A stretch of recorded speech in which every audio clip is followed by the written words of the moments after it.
Alright, we've completed our boat trip, so it's time to go up this tower, which hopefully this bridge won't collapse or we're kinda stuck.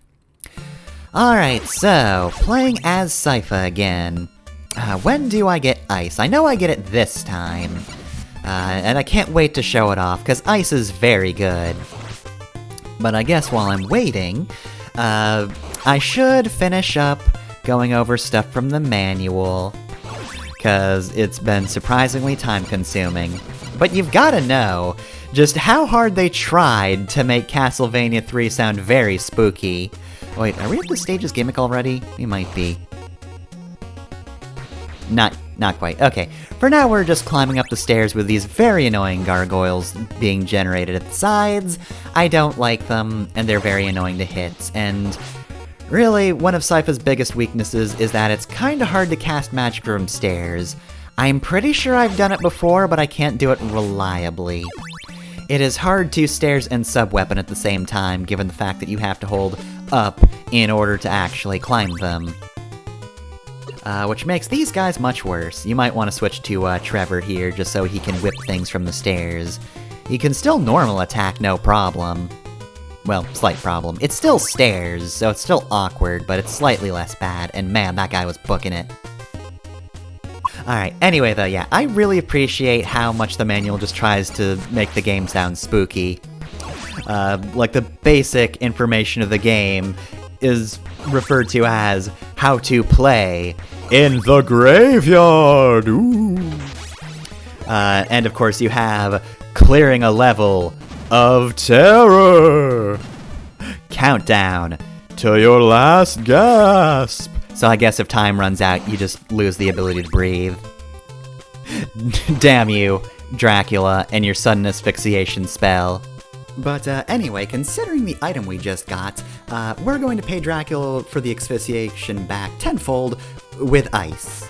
You basically just shoot ice and then enemies freeze. They'll unfreeze after a few seconds, but while frozen, you can just hit them and they die. Yeah, ice is real good. Also, yeah, here's the level's main gimmick. It's an auto-scroller, but I guess the tower's just collapsing? Because, like, there's actual quaking happening, and we're sinking, so I think this is just actually happening to the tower. So, I guess things really are collapsing. Darn it, Dracula, stop destroying the paths to your castle. Anyway, I also have to mention how to stir up the dead, and for sound effects, turning the spooky sound effects on and off. You know, in case you don't want sound. They put in so much effort just for the style of it all, and I appreciate it. It's so dorky, but it's great. Also, God, I said I should finish the manual, but I think the story needs just its own reading, because it is extremely of the time. It is just... If you've seen, like, any commercial from the 80s or 90s, you can just imagine the guy who would be in those commercials reading it, and it's great. But this is a very short stage. A little difficult, especially due to the gargoyles, but not terrible. It passes quickly. Well, this is just platforming. Alright, you know what? I'm gonna give it a try. It's a cursed world we live in, thanks to Drac. The time is 100 years before Simon Belmont's birth. The moon burns red overhead and black clouds loom large on the horizon. All is still and quiet. Only the call of a distant crow stirs the cold night air. Suddenly, thunder roars out of the Morbid Mountains and into the village of Warakia.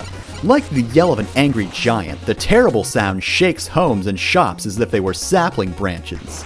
But no one blinks an eye. The village is dead calm. For all the people have fled after receiving warnings from the great beyond that Count Dracula has assembled a mighty army of evil, and they're poised to march up from the Valley of Graveyards to bury mankind in a tomb of terror. Unfortunately, there's no corner on Earth that won't be gobbled up by his bloodthirsty legion of swamp dragons, slasher skeletons, and forces of the undead. The last line of defense is you, Trevor Belmont, the forefather of Simon Belmont and the origin of the Belmont warlord chromosome. Sure, okay. This is really emphasizing Simon Belmont. Can you tell it's a sequel? but your chances are slimmer than Jim, sure. In fact, the only real edge you have over this fang-sharpened freak is your power to transform into 3 different partner spirits. Grant and Nasty, the ferocious ghost pirate, Cypher the mystic warlord, and Alucard, Dracula's forgotten son. Oh wow, damn, owned. I can't believe Alucard is so owned. Not as owned as Frankenstein, though, and the time it took me to read that, I did just kill Frankenstein's monster, so... Alright, stage done. Told you it was a short stage. R.I.P. Alucard. We don't remember him.